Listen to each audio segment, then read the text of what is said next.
Hola, buenos días o buenas noches, según corresponda. Yo soy Horacio Pérez y os doy la bienvenida al podcast Investigando la Investigación, el podcast donde hablaremos sobre temáticas muy relevantes dentro del mundo de la investigación, como en qué temas actuales y de impacto se está investigando en todo el mundo, cómo llevan a cabo su investigación los investigadores y cómo es su vida y día a día, qué les motiva a investigar y qué problemas se encuentran y resuelven para poder seguir adelante. Y además nos centraremos no solo en la investigación académica, sino también en la transferencia tecnológica y en cómo se realiza la investigación en las empresas.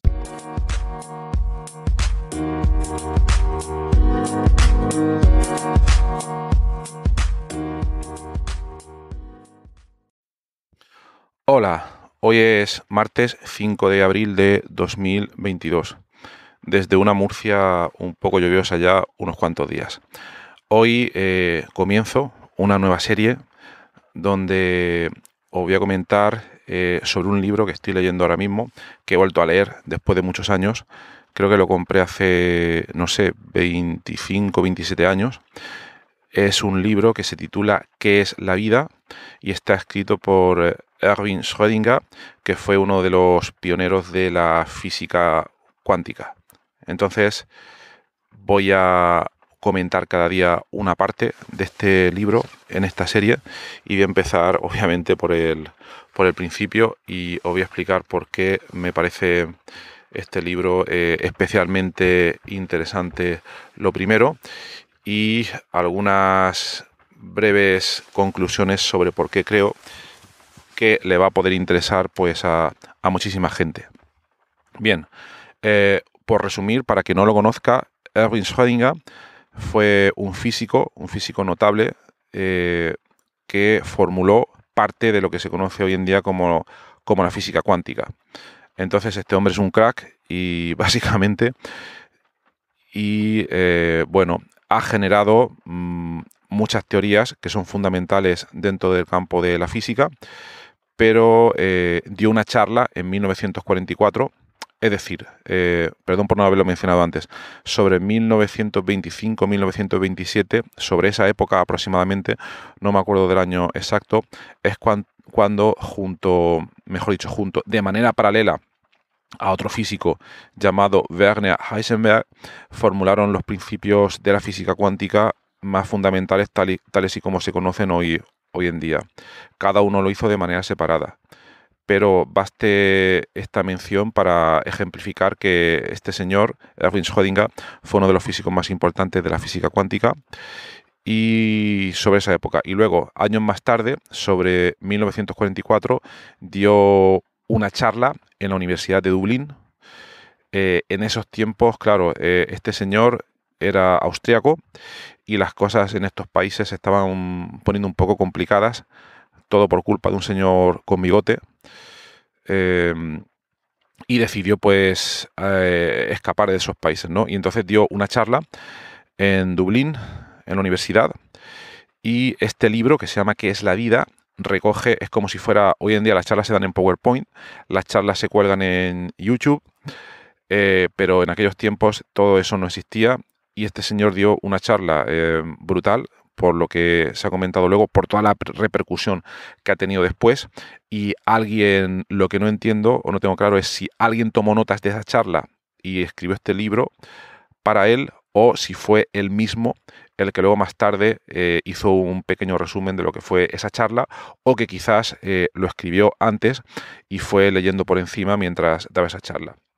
Pero esta charla ha tenido después una gran repercusión. Esta charla, este libro, ¿Qué es la vida?, ha tenido una gran repercusión dentro de toda la comunidad científica para gente que está trabajando sobre todo en los campos de la biología, pero no ha llegado al gran público, no ha sido una obra de divulgación. Y entonces a través de esta serie también intentaré comentar mi opinión sobre por qué ha pasado esto, ¿vale? Entonces, bueno, la idea básica de este libro, vamos a llamarlo libro, aunque como he dicho es una traducción, un resumen de la charla que dio. El principal resumen de este libro es un intento de un físico por explicar lo que es la vida o lo que son los seres vivos. Así de llano. Es un libro corto, pequeño. He dejado una foto del libro en la portada de este episodio. Os lo recomiendo muchísimo. Por eso estoy haciendo también este episodio. Y voy a comentar la primera parte, la motivación de este señor a escribir este libro. Bien, pues al comienzo nos comenta por qué se decide a hacerlo y empieza a introducir una serie de conceptos que por aquella época eran un poco novedosos, están no totalmente relacionados con la física cuántica en ese momento y que luego más tarde dieron a cosas bastante importantes, como fue, por ejemplo, el descubrimiento y papel del ADN. Entonces, este señor, Erwin, vamos a llamarlo así a partir de ahora, Erwin empieza el libro comentando que los sistemas vivos, la principal característica que lo diferencia de la materia inanimada, en su opinión, voy a comentar las opiniones tal como él las da y luego yo también daré mis propias reflexiones. Obviamente no me puedo comparar a Erwin Schrödinger, pero también tengo alguna idea que añadir, yo creo. Al menos me resulta práctico e interesante poder hacerlo. Por eso también hago este podcast. En cualquier caso, su principal comienzo del libro fue que los sistemas vivos huyen del desorden, lo cual condujo, a partir de esta primera idea, condujo al desarrollo de la termodinámica de los procesos irreversibles y de conceptos como los sistemas autoorganizados y la negentropía. Para ello recomiendo también un libro muy bueno que se llama La flecha del tiempo, de Ilya Prigogine, donde él más tarde, no recuerdo si en los años 60 o 70, trata este tema con mucha mayor precisión, pero por mi parte tiene mucho menos mérito porque se sube a lo que Erwin ya había propuesto antes. Entonces, la intención es tratar esa idea de que los sistemas vivos huyen del desorden, para formar un orden que en principio contradeciría los principios clásicos de la termodinámica. La termodinámica, el segundo principio, lo que nos comenta es que todos los sistemas tienden al desorden. Entonces, aquí Erwin introduce una cosa que va un poco en contra de todo lo establecido.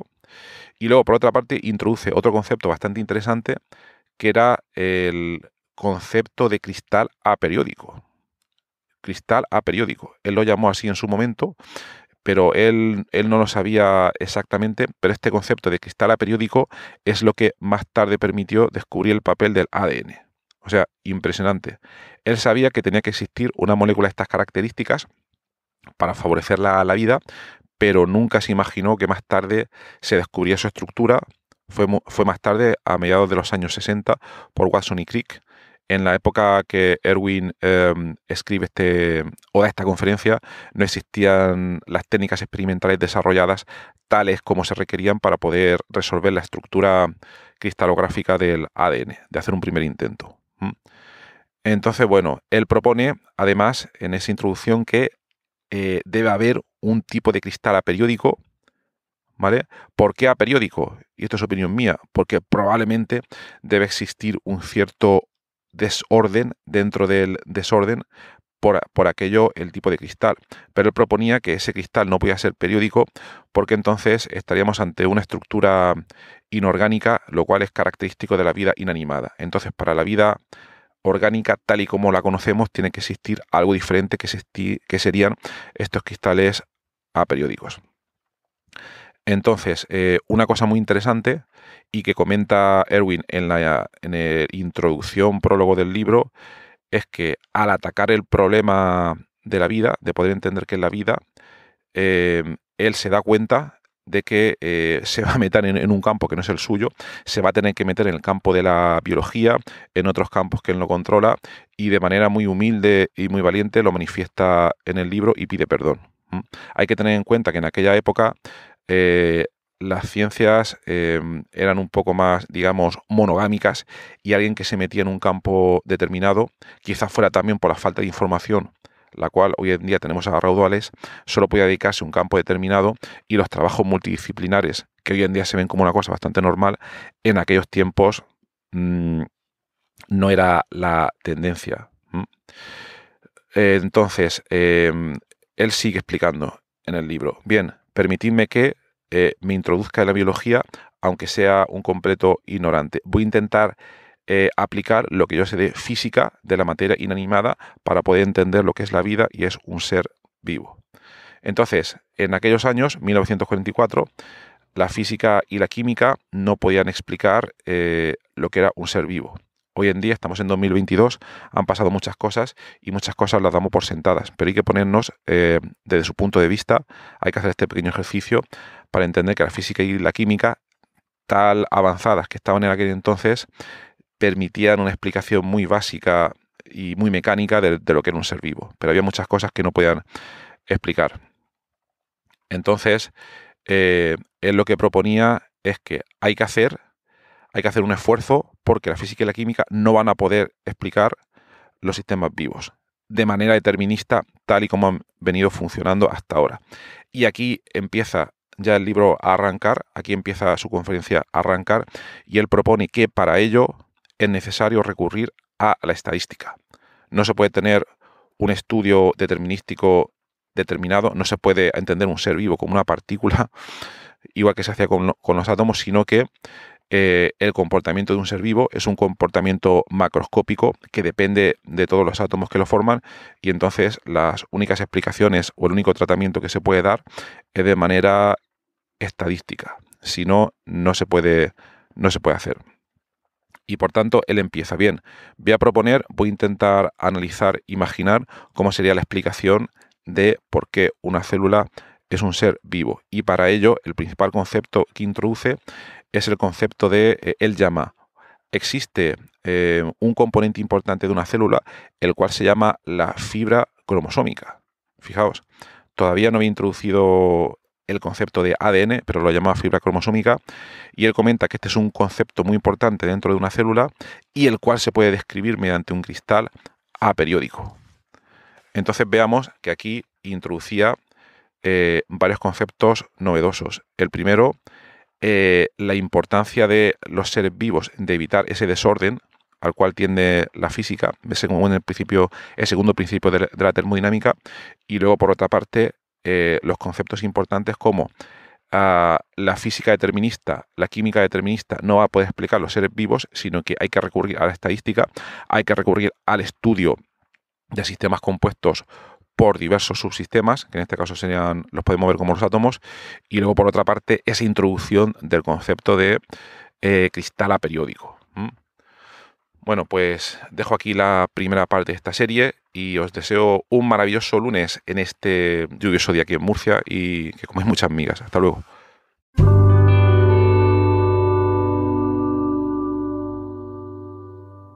Muchísimas gracias por haber escuchado hoy este episodio del podcast Investigando la Investigación, y también sobre todo gracias por haber llegado hasta aquí, porque esto ya es el final del episodio del podcast. Si ya conoces el podcast y me conoces a mí, pues esta parte ya te la puedes saltar, pero si acabas de llegar al podcast y quieres saber un poco más sobre él, te recomiendo que te quedes solo un momento.